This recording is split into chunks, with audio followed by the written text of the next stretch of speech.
Kwa muhtasari wa taarifa za habari, mtani Mombasa mkoani Ituri, maelfu ya wahami waishi bila msaada walikukimbilia. Hayo ikiwa ni kinyume ya mashambulizi ya mara kwa mara ya wasi wa ADF. Mjini Butembo, Kivu Kaskazini, juhudi za kupambana na Ebola zazidi kukabiliana na upinzani na hata mashambulizi dhidi ya vituo na wahudumu wa afya. Shirika REDO laomba kufunguliwe uchunguzi wa kisheria. Na huko Kwilu, watumishi kwa muda takribani 140 wa shirika la umeme SNEL wadokeza kasirani kubwa mjini Bandundu. Kisha kutumika zaidi ya miaka 20 bila kusajiliwa, waomba kupewa ajira rasmi. Haya na mengi katika taarifa za habari.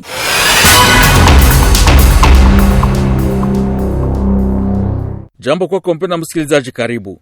Hebu tuanzie huko sehemu za Mombasa mkoani Ituri, eneo linalokabiliwa na wimbi jipya la watu walioziama makazi zao. Masiku machache yaliyopita, maelfu ya wakazi wamekimbia mashambulizi ya mara kwa mara yanayodaiwa kufanya na wasi wa ADF eneo lile lililoko kwa kilomita 165 na mji wa Bunia. Watu waliokimbia kwa kiasi kikubwa wanaelekea Mombasa kati, jiji kuu la mtaa, ila pia katika vituo vya kibiashara vya Teturi, Luemba na Biakato, za ripoti duru za mahali.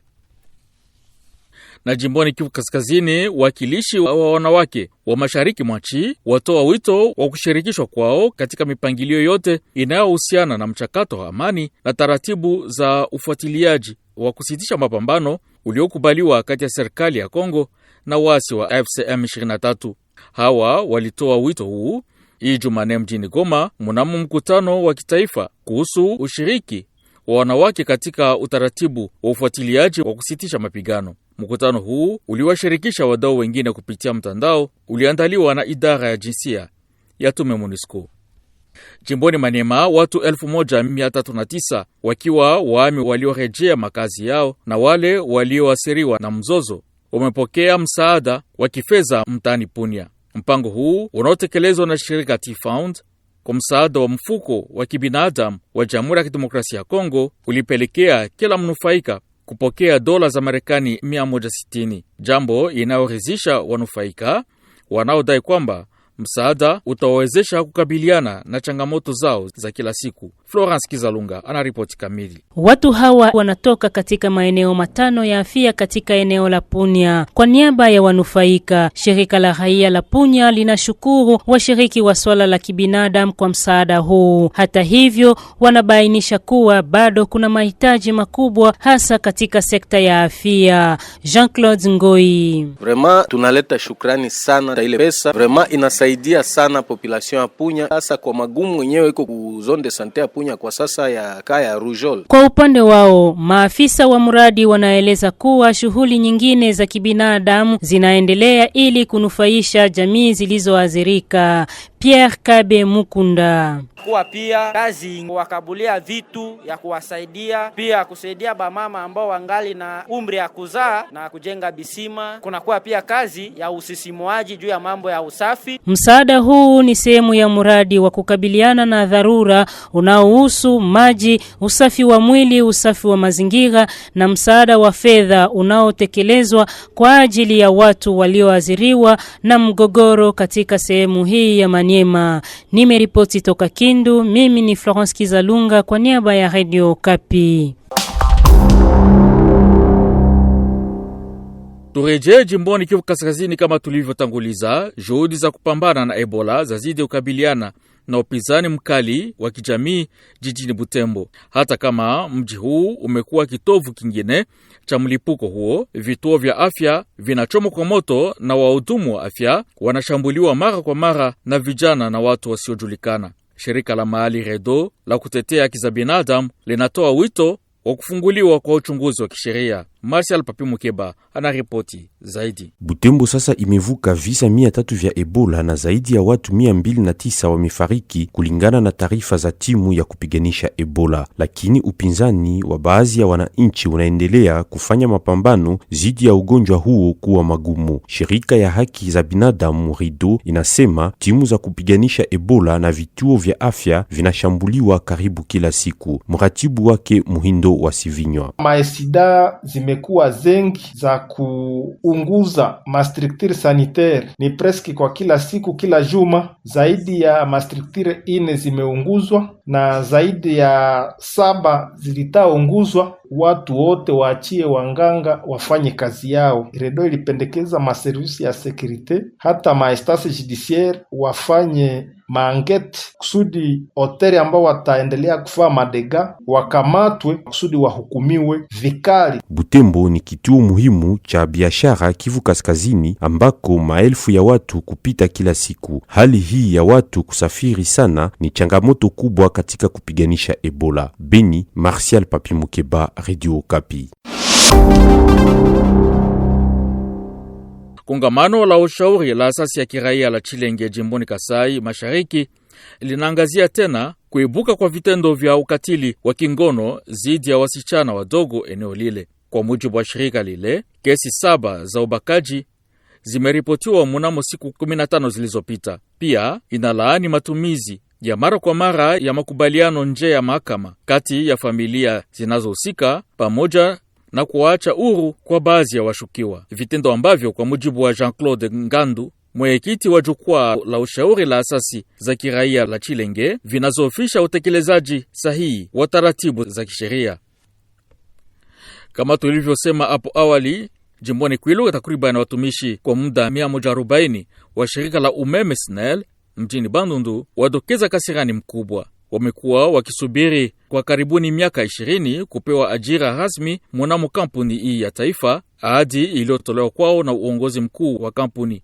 Baada ya miaka kadhaa kama wafanyakazi kwa muda, sasa wanatoa kero zao na kudai kuboreshwa kwa hali yao ya ajira. Ripoti ya Jean-Claude Tangamu wa Radio na Television Bandundu Development kwa usomaji wa Roneli Tibonera. Wakiendesha kazi kwa miaka kadhaa katika kampuni la moto wa umeme nchini SNEL, wafanyakazi wale bado wanakuwa wakitimiza majukumu yao kama vile wafanyakazi wa siku kwa siku bila kuchukuliwa kama wafanyakazi wa kiserikali. Katika kitangazo walichoweka hadharani, wameeleza wasiwasi wao kuhusu muda mrefu ambao wamekuwa katika hali hii ya kikazi. Wanasema kwamba wakati kiongozi mkuu wa SNEL alipofika katika jimbo la Bandundu, aliwaahidi kuwapatia kazi rasmi ya kiserikali ndani ya kampuni hiyo. Hata hivyo, wafanyakazi wale wa siku wanasema bado wanasubiri kutekelezwa kwa ahadi hiyo ya mkuu kiongozi wa SNEL. Kwao kupewa nafasi kiserikali katika kampuni ya SNEL itakuwa ni kutambua miaka kadhaa ambao wamefanya kazi pamoja na juhudi ambazo wameweza kutia mbele kwa kusaidia shughuli za SNEL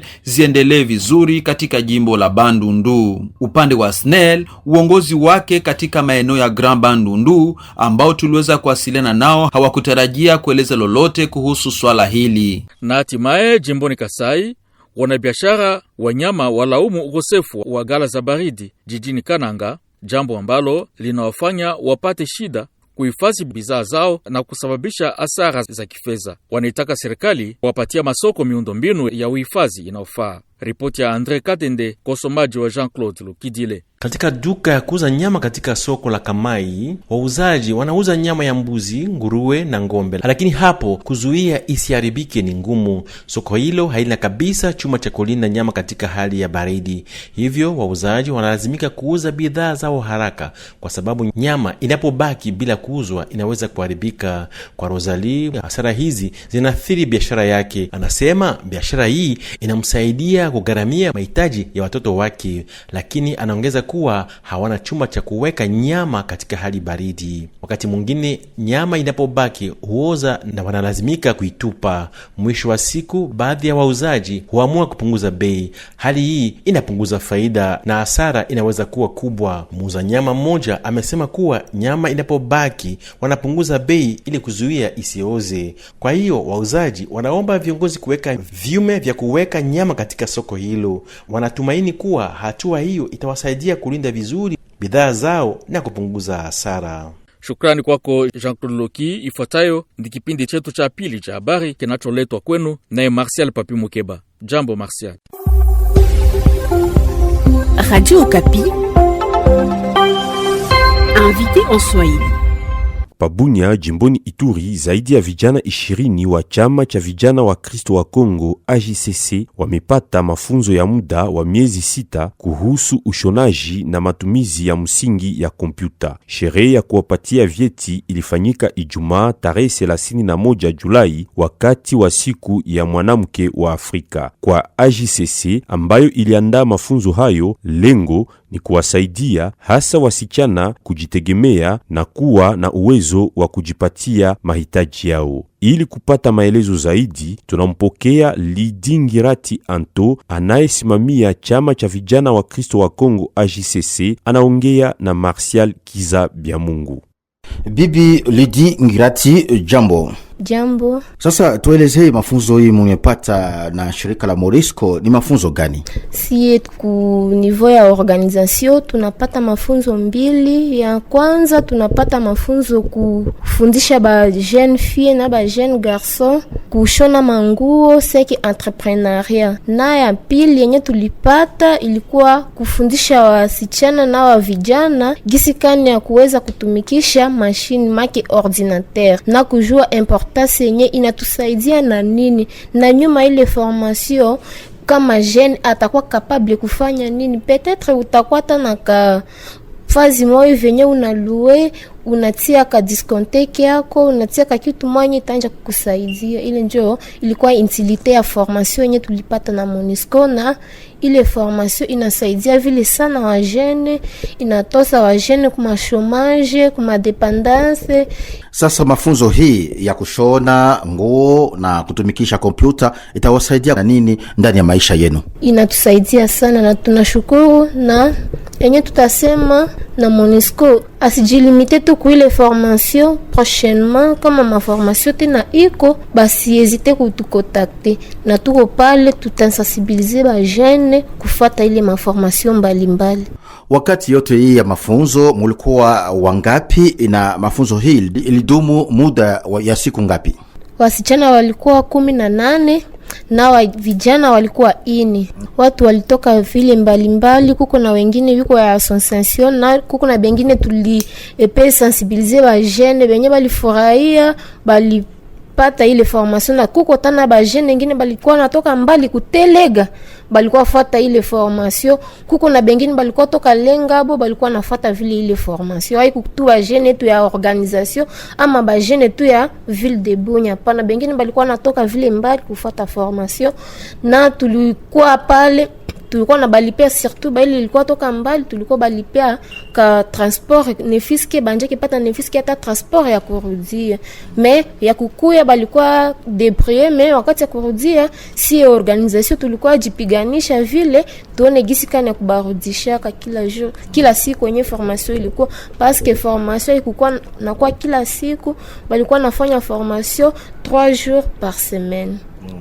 Sasa Bibi Lidi, kisha kufuata mafunzo hii mnakuwa na vyombo gani? Mnakuwa na mashini ya kutumikisha wakati ya kutumikisha ajili ya kukabilisha mafunzo yote mulipata kwa Monisco? Juu tupate machine kwa sasa hivi kwanja tuko un peu limité, parce que tuko na travailler kwanja na moyen de bord. Organisation ina kabisa moyen sana ya kubakamata ya kubauzia machine à un certain moment, mais ce que nous allons demander bato à bonne volonté si un moyen ba pime kutuempole kusaidia ba jeune kudote ba jeune. Sasa tunasalie do enye papa Tobio Kala anatoka kufanya, parce que c'était le vendredi de la semaine passée, le 31, on avait organisé une activité au sein de l'organisation. Tuli remettre ma brevet kwa oriana ba oriente tu benye banamaliza 6 mois yabo, tulibarudishia brevet, na à travers ile activité bana tu doter quand même na des machines. Ça nous va 3 en cœur,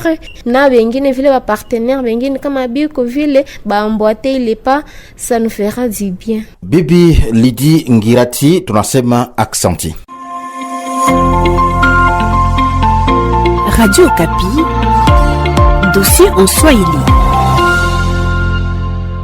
Huko Kindu, jimboni Manyema, katika kata Block Aerobis ya mkoa Kasuku, raia wanakabiliwa na matatizo mbalimbali. Miongoni mwa matatizo hayo ni ukosefu wa maji safi ya kunywa, vituo vichache vya afya na ukosefu wa shule za serikali. Kwa sababu hiyo, kiongozi wa mkoa hiyo anaomba msaada kutoka kwa viongozi wa serikali na washirika wao ili kupata suluhisho la kudumu na kuboresha maisha ya familia nyingi zinazoishi katika eneo hilo. Hii ni dosari ya Florence Kizalunga. Eneo la Aerobis lina wakazi zaidi ya 20,000 wanakabiliwa na changamoto kubwa katika kupata huduma muhimu za kijamii. Kwa kukosa maji safi ya kunywa, kaya hulazimika kutembea umbali wa kilomita 2 hadi 3 ili kufikia kisima bora cha maji ya kunywa. Kutokana na umbali huo, baadhi ya familia hulazimika kutumia maji kutoka visima visivyokidhi viwango na hivyo kujiweka katika hatari ya kupata magonjwa yanayosababishwa na maji machafu, kanena Abedi Mutupeke Emmanuel, kiongozi wa eneo hilo. Ndani ya bloke Aerobis ambayo inakuwa ni bloke quartier, kunakuwa watu mingi sana. Tunateseka probleme ya maji, wa mama wanateseka. Kwa kupata maji tunakuwa na distance ikakuwa kidogo, inakuwa na beba kilometre 2 au 3 kwa kufika kwenye kuko maji ya mzuri. Ile tatizo inafanya population yaanze kunywa maji ya miloba. Na kwa kila muda kunakuwa magonjwa ya kuharisha sababu tunakunywa maji ambayo si safi. Mama wanateseka sana kuhusu habari ya maji. Na tunakuwa na nukta ya pili, ndani ya bloki yetu kunapatikana magumu ya kukosa kituo ya afya. Tunakuwa tuna ile mavituo ya afya yenye inaitiwa ya Croix Rouge. Utakuta fasi mtu kunyumba anatia ambayo inakuwa na magumu kwa kupata matunzo bora kwa watoto wetu. Kusafiri umbali huo kila siku ni changamoto kubwa kwa baadhi ya wanawake na wasichana katika eneo hilo. Hapa ni ushuhuda wake Esther Valentin. Kupata maji kuko shida. Tukwenda mbali. Kama tukuweza kufika kule kwa aeroport tunakunya mami loba njonye kwa tuletea malali. Mbali na maji safi ya kunywa, wakazi wa eneo hilo wanahitaji shule za umma ili kufaidika na elimu ya msingi bila malipo inayohimizwa na presidenti wa Jamhuri ya Kidemokrasia ya Kongo Felix Antoine Tshisekedi Chilombo. Tena kwa mara nyingine tumfate Emmanuel Abedi Mutupeke, kiongozi wa eneo hilo. Na habari ya tatu ni kuhusu shule. Leo tunakuwa na banaita ile masomo ya bure. Mekwetu tunakosa namna gani ya kupata na sisi masomo. Watoto kutoka na kwenda kwenye kunakuwa masomo ya leta inakuwa distance mrefu. Inafanya watoto waingie kwa masomo yenye inakuwa ya prive na wengine wanaikala chini kushinda gisi ya kulipa kufuatana na hali ya maisha. Ile ni magumu tunakuwa nayo ndani ya bloke yetu ya Aerobis. Muuguzi mkuu katika kituo cha afya binafsi tuliowasiliana naye anadhibitisha kuwepo kwa visa vya magonjwa yanayosababishwa na maji machafu miongoni mwa wakaaji. Nikiripoti toka Kindu, mimi ni Florence Kizalunga kwa niaba ya Radio Kapi. Tunafikia kwa tamati ya taarifa zetu za habari. Shukrani kwako mpendwa msikilizaji wewe ambaye ulitufuata kwa makini.